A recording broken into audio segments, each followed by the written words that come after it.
Hello বন্ধুরা, কেমন আছো তোমরা? আজকে চলে এসেছি আবার নতুন একটা ভিডিও নিয়ে। কালকে যে ভিডিওতে দেখিয়েছিলাম এই ফুলটা বানানো, আজকে এটা পুরো শুকিয়ে গেছে, কিন্তু এখনও কালার করা বাকি আছে, তাই এই হেয়ার ব্যান্ডটাতে এখনও লাগাতে পারলাম না। তো আজকে তোমাদের এই ক্লেটা দিয়ে নতুন একটা ফুল বানানো দেখাবো। যেই ফুল বানানোটা দেখাবো সেই ফুলটা আমিও অবশ্য নিজে প্রথমবারই বানাচ্ছি।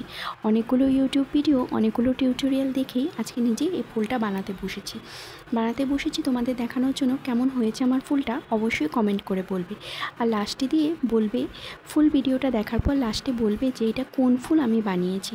যদি তোমরা বুঝতে পেরে থাকো এটা কোন ফুল আমি বানিয়েছি, তাহলে আমার বানানোটাই সার্থক হবে।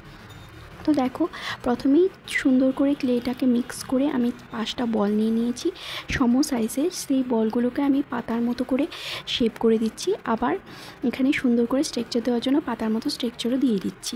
তো দেখো, আমি বসে গেছি, আমার 2টো পাতা অলরেডি বানানো হয়ে গেছে।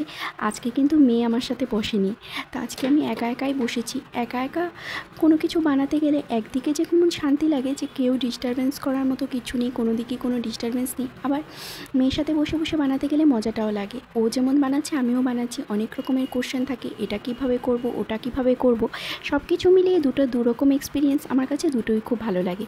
তো আজকে যেহেতু একা বানাচ্ছি, তো একার এক্সপিরিয়েন্সটাও ভালোই লাগছে, আবার কালকে যেহেতু দুজন মিলে বানিয়েছিলাম, দুটো এক্সপিরিয়েন্সই আমার কাছে ভালো লেগেছে। তো তোমাদের জন্য আজকে আমি বলছি যে এটা আমি কোন ফুল বানিয়েছি, তোমরা কিন্তু অবশ্যই আমাকে কমেন্ট করে বলবে।